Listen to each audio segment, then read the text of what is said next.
Movement is a type of coordination.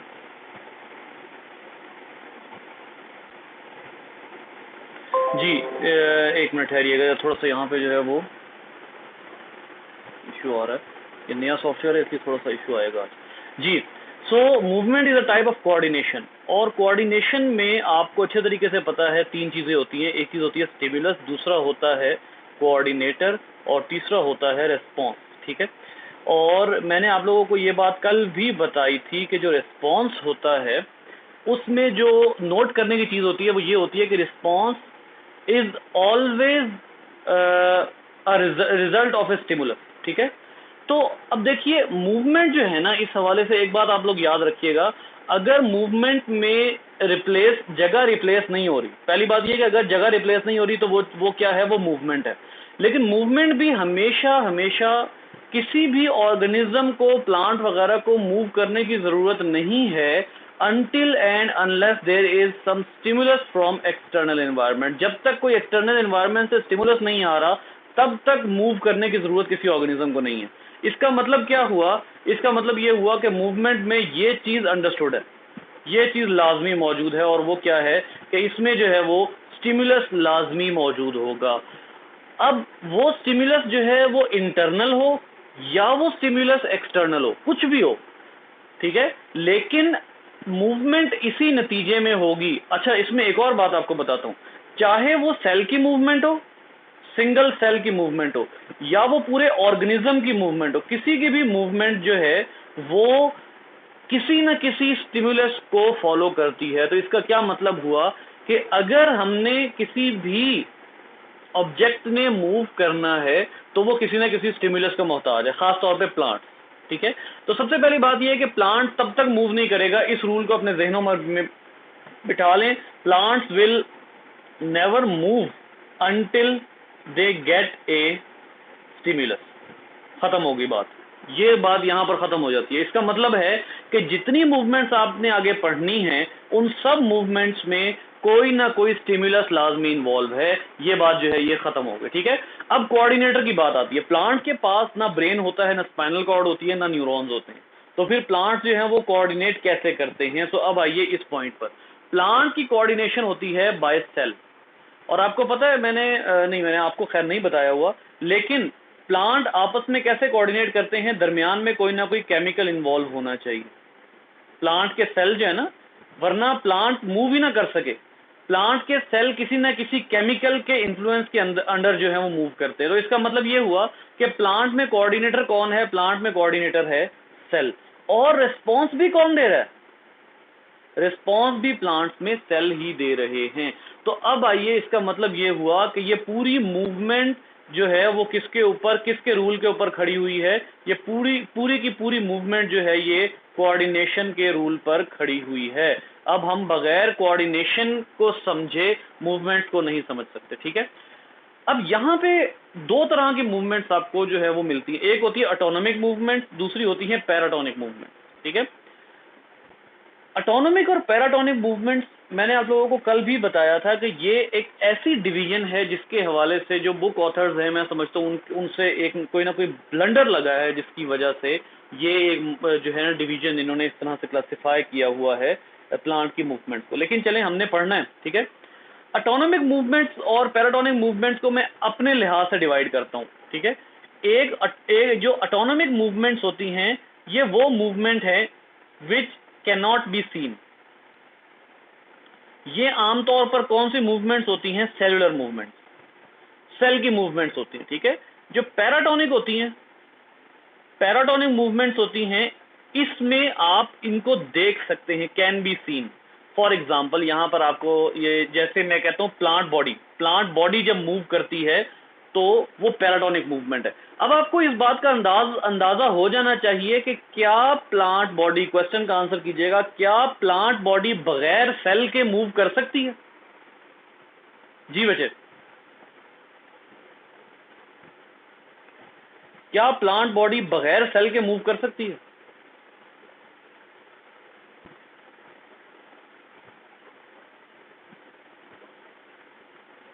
आप लोगों ने अभी थोड़ी देर पहले की मेरी बात फॉलो की थी। मैंने आपको क्या कहा था? मैंने आपको कहा था स्टिमुलस भी सेल को मिलना चाहिए, कोऑर्डिनेटर भी सेल है, और रिस्पॉन्स भी किसने शो करना है? सेल ने। ठीक है, ऐसी सूरत में अगर आप ऑटोनोमिक और पैराटोनिक मूवमेंट की बात करते हैं तो ऑटोनोमिक मूवमेंट किसकी होनी है? सेल की। पैराटोनिक मूवमेंट किसकी होनी है? प्लांट बॉडी की। लेकिन असल में पैराटोनिक मूवमेंट भी किस पे डिपेंड कर रही है? ऑटोनोमिक मूवमेंट पे। तो याद रखिएगा कि जो ऑटोनोमिक और पैराटोनिक मूवमेंट्स हैं ये साथ साथ होती हैं। सेल मूव करेगा तो ही प्लांट बॉडी हमें मूव करती नजर आएगी। इसकी एग्जांपल आप लोगों को मैं बहुत सिंपल देता हूं, और वो एग्जांपल है ये जो क्रीपिंग स्टेम होते हैं। जी, क्रीपिंग स्टेम कोई बताएगा क्या होते हैं? किसी को आइडिया है what are the creeping stems? जी बच्चे, एनीबॉडी?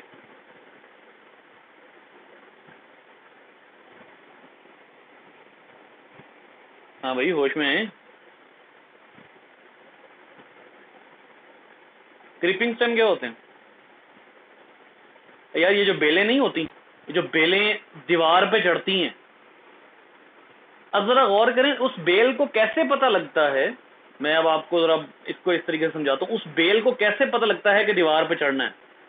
वो बेल बाहर से सपोर्ट लेती है। फॉर एग्जांपल ये दीवार है, तो उस बेल का ना स्टेम ऐसे होता है, वो अपना स्टेम दीवार की किसी दरार में फंसा लेती है। फिर उसके बाद उससे अगले स्टेम की कुंडी होती है जो अगले में आकर अड़ जाती है, फिर उसके बाद उससे अगला, फिर उससे बाद उससे अगला। अब ये सारा क्या है? जब तक बाहर से स्टिमुलस नहीं मिला तब तक वो स्टेम ऊपर को नहीं चढ़ सका। लेकिन वो जो स्टेम है उसकी कुंडी किसकी बनी हुई है? उसकी कुंडी सारी की सारी सेल्स की बनी हुई है। तो इसका मतलब है सेल्स ऐसे मूव करेंगे तो ही वो हमें ऊपर को चढ़ता हुआ नजर आएगा। याद रखिए, जब तक सेल की मूवमेंट नहीं होती तब तक प्लांट की मूवमेंट नहीं हो सकती। रूल यहां पर लिख लेते हैं, if the cellular movement does not occur, plant body can not move. खत्म हो गई बात। इसका मतलब ये है कि अब आइए जो मैंने अगली कैटेगरी आपको बताई है। मैंने आपको क्या कहा था? मैंने कहा था कि ऑटोनोमिक मूवमेंट किसकी मूवमेंट है? सेलुलर की। पैराटोनिक किसकी है? प्लांट बॉडी की। तो इसका क्या मतलब हुआ? अगर मैं कहूं कि जो पैराटोनिक मूवमेंट है वो किस पे डिपेंड करती हैं? ऑटोनोमिक पे। तो ये बिल्कुल सही बात है कि जब तक सेल मूव नहीं करेगा तब तक प्लांट बॉडी भी मूव नहीं करेगी। अब आ जाते हैं जी बच्चे, यहां तक कोई सवाल, कोई प्रॉब्लम जल्दी से शेयर करें। आप लोग चुप क्यों बैठे हुए हैं? क्या प्रॉब्लम है?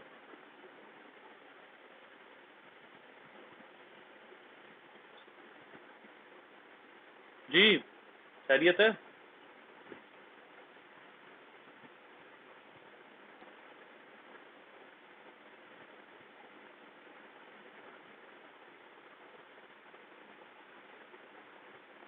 समझ आ गया? यहां तक समझ नहीं आया बच्चे तो फटाफट बता दें, ठीक है?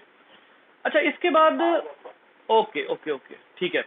अब इसके बाद जो है वो पहली मूवमेंट हम पढ़ते हैं, वो मूवमेंट जिसके हवाले से हम कहते हैं कि ये सेलुलर मूवमेंट्स होती हैं। तो हम ऑटोनोमिक मूवमेंट स्टार्ट करते हैं, ठीक है? अच्छा, ऑटोनोमिक मूवमेंट में तीन तरह की मूवमेंट आती है, टैक्टिक मूवमेंट, टर्गर मूवमेंट और ग्रोथ मूवमेंट। टैक्टिक मूवमेंट जो है वो होती हैं जिनमें ये जो टैक का वर्ड है ना, टैक, टैक इसका मतलब होता है, इसको ए को पूरा कर दें, टैक का मतलब होता है टच, ठीक है? टच, जो मूवमेंट टच की वजह से हो रही हैं, these are called as tactic movement, ठीक है? टर्गर, आपको अच्छे तरीके से पता है कि जो मूवमेंट जो है वो प्लांट में वाटर इनटेक या वाटर को एग्जिट करने की वजह से होती हैं, उनको हम कहते हैं टर्गर। और तीसरी टाइप की मूवमेंट्स वो होती हैं जो ग्रोथ मूवमेंट्स होती हैं। ग्रोथ मूवमेंट बहुत इंटरेस्टिंग है लेकिन थोड़ी सी डिफिकल्ट है, तो हम इसको आगे चल के देखते हैं। जी, टैक्टिक मूवमेंट की दो टाइप्स हैं। अच्छा, सबसे पहली बात यह है कि टैक्टिक मूवमेंट जो है वो दो तरह की हो सकती है, पॉजिटिव और नेगेटिव। याद रखिए, टैक्टिक मूवमेंट पॉजिटिव कब होती है? कोई भी मूवमेंट पॉजिटिव कब होती है? जब वो स्टिमुलस की तरफ हो। अगर मुझे कोई स्टिमुलस मिला है, मैं उसकी तरफ जाता हूं, तो वो पॉजिटिव मूवमेंट है। अगर मैं मुझे कोई स्टिमुलस मिला है और मैं उससे अवे जाता हूं, तो वो नेगेटिव मूवमेंट है, ठीक है? तो टैक्टिक मूवमेंट में पॉजिटिव टैक्टिक मूवमेंट वो होगी कि अगर प्लांट जो है या प्लांट का सेल वो टुवर्ड द स्टिमुलस जाएगा तो वो क्या होगी, वो टैक्टिक मूवमेंट, वो पॉजिटिव टैक्टिक होगी। तो अब आप देख लीजिए, ये देखिए फोटोटैक्टिक मूवमेंट बहुत मजे की है, ये जबरदस्त किस्म की मूवमेंट है। It is a movement in response to stimulus of light. याद रखिए प्लांट के अंदर क्लोरोफिल मूव करता है, आपको ये बात पता है। अगर आप किसी भी दरख्त का एनालिसिस करें तो दरख्त के नीचे वाले पत्ते जो हैं वो लेस ग्रीनर होते हैं, या इसको एक और अंदाज से देख लेते हैं, एक पत्ते की अपर और लोअर एपिडर्मिस होती है। जो अपर और लोअर एपिडर्मिस है उसमें अपर एपिडर्मिस ज्यादा ग्रीन होती है, लोअर एपिडर्मिस कम ग्रीन होती है। क्या वजह होती है भला, जल्दी से बताइएगा।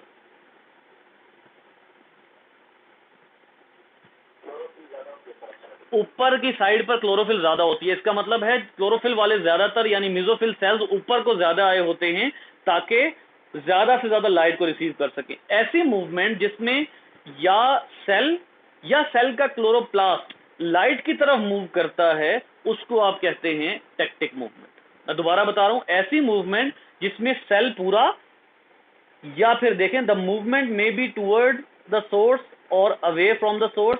The best example of positive tactic movement is the passive movement of chloroplast due to cyclosis.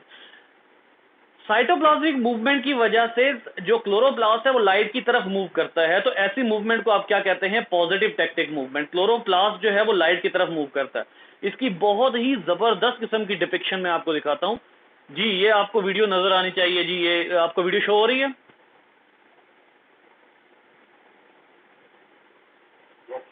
जी, ये देखिएगा।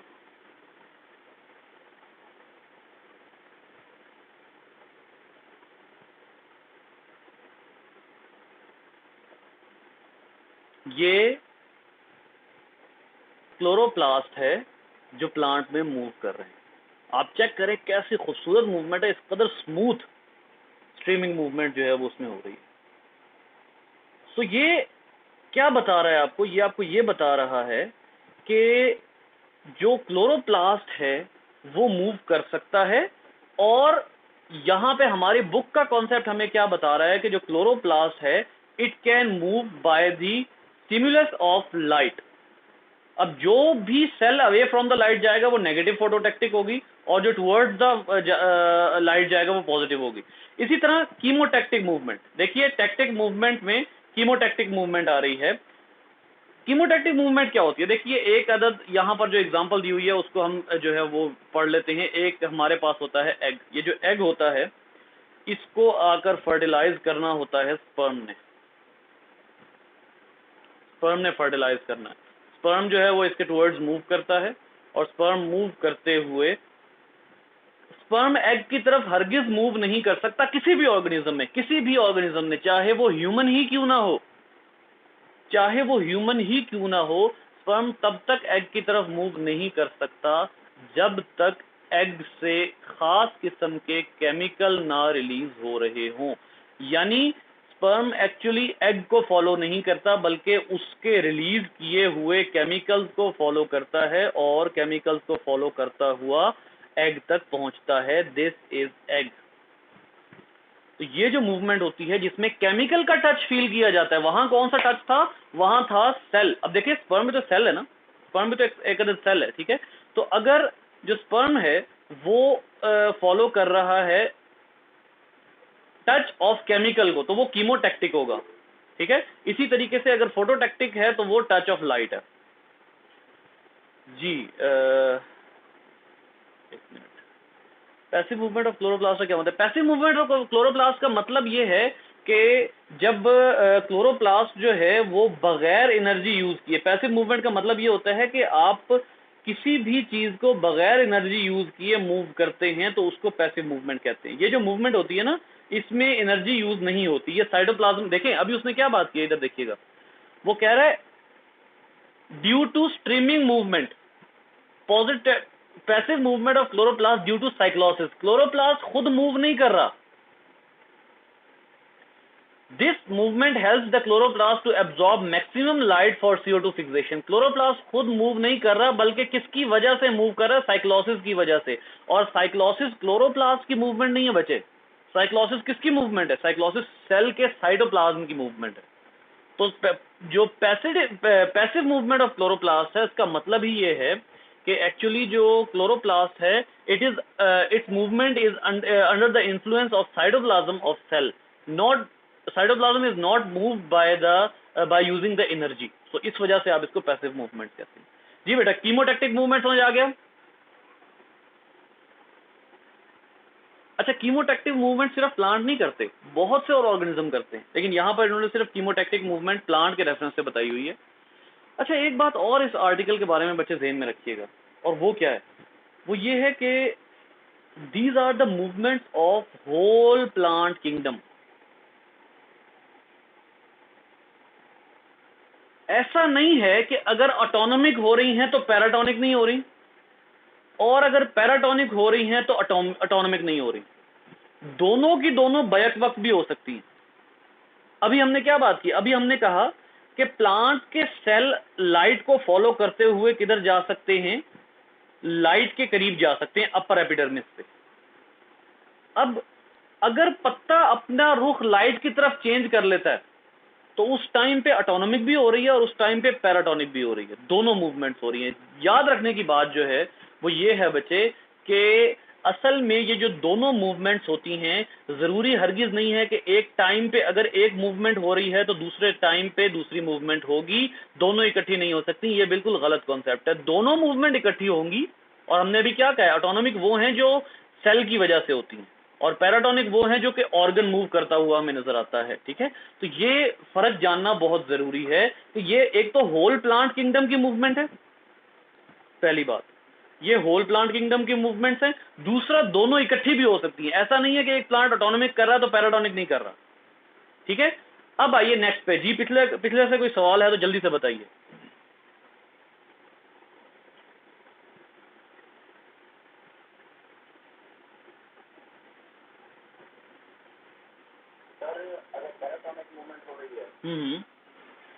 तो लाजमी है कि ऑटोनॉमिक भी हो रही होगी। जी, ये बिल्कुल ऐसा है, बिल्कुल ऐसा है, लाजमी है कि ऑटोनॉमिक भी हो रही होगी, क्योंकि बगैर सेल के किसी तरफ रुख किए, मैं आपको बताता हूँ ना, एक चीज आपने पढ़नी है। प्लांट जो है ना वो अपना रुख बकायदा लाइट की तरफ मोड़ देता है। इसकी एग्जांपल मैं आपको देता हूँ। चलिए मैं आपको जो है वो इसकी पिक्चर दिखाता हूँ। वो चीज क्या कहलाती थी, हाँ यार, वो मूवमेंट आप लोगों की बुक में ही है, ठहरिएगा,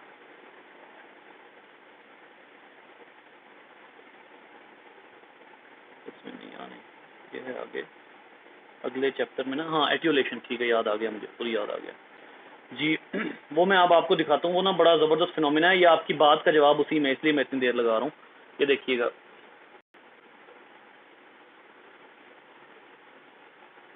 इसमें ना हम देखेंगे एट्यूलेशन। एट्यूलेशन क्या होता है, ये देखें। इसमें क्या हुआ है कि ये प्लांट जो है ना, इसको आपने इनको कुछ अरसे के लिए रखा अंधेरे में। अब क्या हुआ, इसका पूरा स्टेम बगैर क्लोरोफिल के, ये आप देख रहे हैं, ये व्हाइट स्टेम है, इसके अंदर ग्रीन कलर नहीं है। क्या वजह है कि ये पूरा स्टेम बगैर क्लोरोफिल के है? क्यों? लाइट नहीं पड़ी। लेकिन जब ये ग्रो हुआ तो स्टेम अपनी भरपूर कोशिश कर रहा है कि जिस जगह से ज्यादा लाइट आ रही है उस जगह की तरफ मूव करे। हर प्लांट की कोशिश होती है कि उसको जिस साइड से सबसे ज्यादा लाइट मिल रही है वो उस तरफ को मूव करे।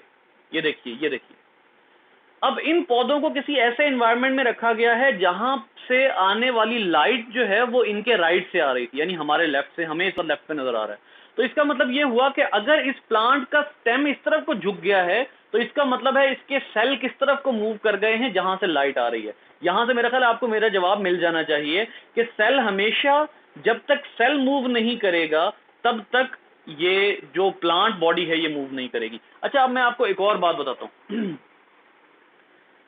मेरे सवाल को गौर से सुनना है और आप सब ने इसके आंसर की ट्राई करनी है। आप लोगों की बुक में पता क्या लिखा हुआ है? ऑटोनॉमिक मूवमेंट इंटरनल होती हैं, पैराटोनिक एक्सटर्नल होती, नहीं sorry, autonomic movement internal stimulus की वजह से होती हैं और पैराटोनिक मूवमेंट एक्सटर्नल स्टिमुलस की वजह से होती हैं। अब मुझे बताइए कि जो क्लोरोफिल की मूवमेंट है वो एक्सटर्नल स्टिमुलस की वजह से है कि इंटरनल?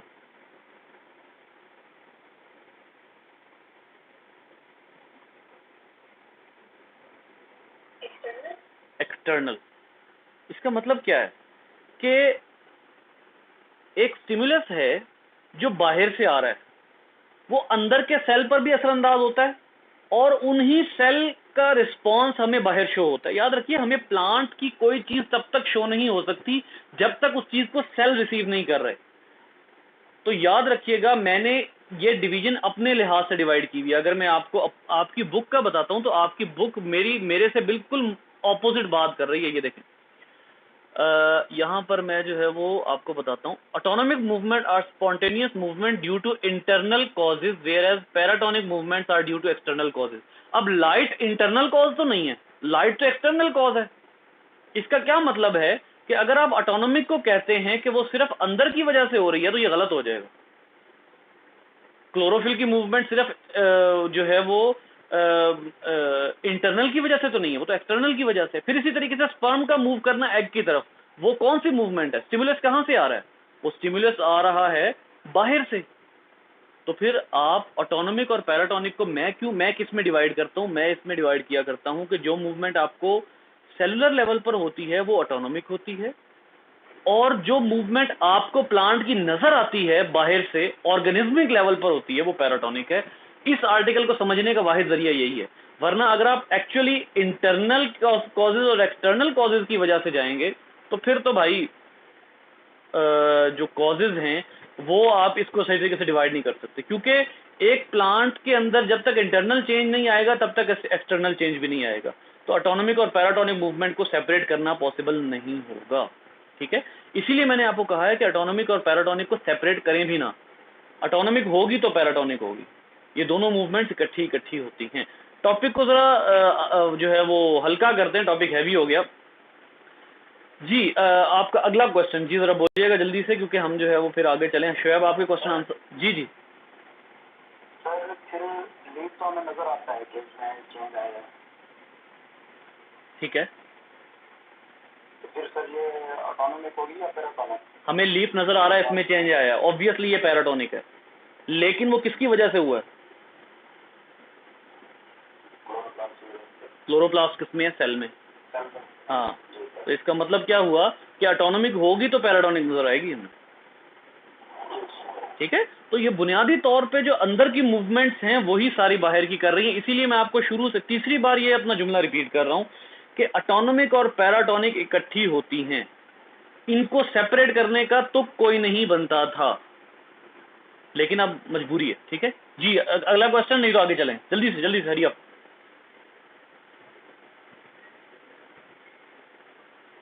चलते हैं आगे जल्दी से जी। टर्गर मूवमेंट किस पे डिपेंड करती हैं? यहां मैं लिख लेता हूं, वाटर गेन और लॉस पे। वाटर गेन और लॉस।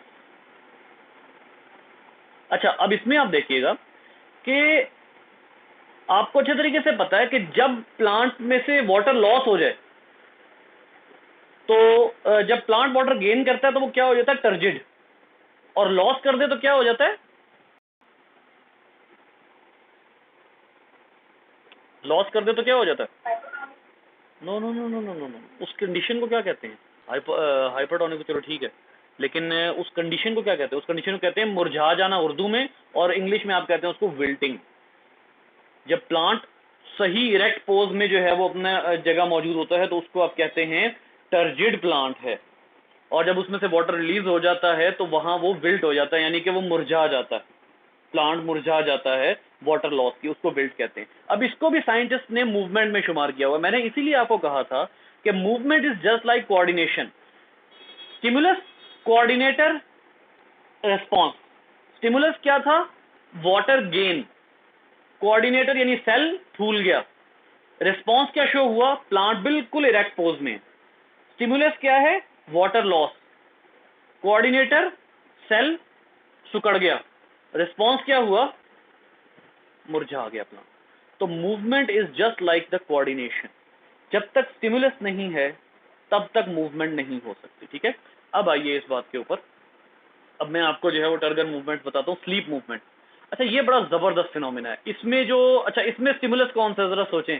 इसमें भी स्टिमुलस लाइट है, लाइट और टेम्परेचर। इसमें स्टिमुलस जो है वो लाइट और टेम्परेचर है। कैसे? वो कहता है जी bean plants and some members of legume family, फली फैमिली, फली होती है, ठीक है, lower their leaves in the evening and raise them in the morning. These are known as sleep movement due to daily changes in turgor pressure in the pulvinus। अच्छा अब ये pulvinus क्या होती है? पल्विनस बजाय आपको जो है वो मैं बनाकर दिखाऊं बड़ी गंदी C diagram, pulvinus of leaf, यहां पर हम देख लेते हैं। ये देखिएगा किसी भी लीफ की पल्विनस क्या होती है, या इस डायग्राम से देख लेते हैं हम। किसी भी लीफ की पल्विनस ये एरिया होता है। जब इस एरिया में सेल टर्जिड होंगे, गौर से सुनिए बात, जब इस एरिया में सेल टर्जिड होंगे तो लीफ इरेक्ट पोज में होगा। जब इस एरिया से वाटर निकल जाएगा तो लीफ फॉल हो जाएगा। ये देखें, ये दिस इज पल्विनस, ये एरिया, ये एरिया, ये वाला एरिया, ये एरियाज जो हैं ये भी और ये भी, ये पल्विनस के एरियाज हैं। यहां से जब वाटर रिलीज हो जाएगा तो ये विल्ट हो जाएंगे और पत्ते नीचे को आ जाएंगे। तो अब आप देखिए यहां पर वो क्या कहता है, शूट पल्विनस। अब पल्विनस की डेफिनेशन आपको आ सकती है यहां से, swollen portion of the petiole composed of parenchymatous cell.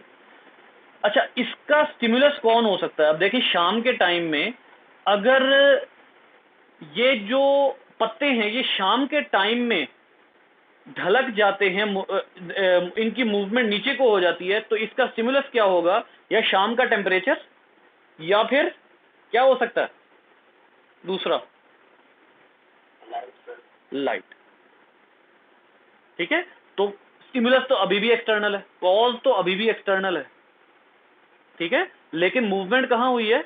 Internal हुई है। तो इसका मतलब है जो जो मूवमेंट्स इंटरनल होंगी वो मूवमेंट्स ऑटोनोमिक होंगी। इसके अलावा आपको अगली मैं दिखाता हूं, बहुत ही इंटरेस्टिंग मूवमेंट्स दिखाता हूं आपको। आपने कोई एक नाम सुना हुआ जिसको छुई मुई कहते हैं? कोई एक बंदा बड़ा छुई मुई है, सुना है कभी किसी ने? जिसको छेड़ो तो भड़क जाए, जिसको छेड़ो तो वो चिढ़ जाए। कुछ ऐसे प्लांट्स होते हैं जिनको जब आप छेड़ते हैं ना तो वो अपने पत्ते बंद कर लेते हैं। जी, अब ये क्या होता है, यहां पर क्या होता है? इसमें होता यह है कि this response takes a second or two resulting from rapid loss of turgor by the cells in the pulvinus at the base of each leaflet. The investigation has shown that potassium ions move out first. अब देखिए यही potassium ion वाली movement आपने कहीं और भी पढ़ी हुई है कि पहले पोटेशियम अंदर जाता है या बाहर निकलता है तो उसको फॉलो करता है वाटर। कहां पढ़ी है? हरी आप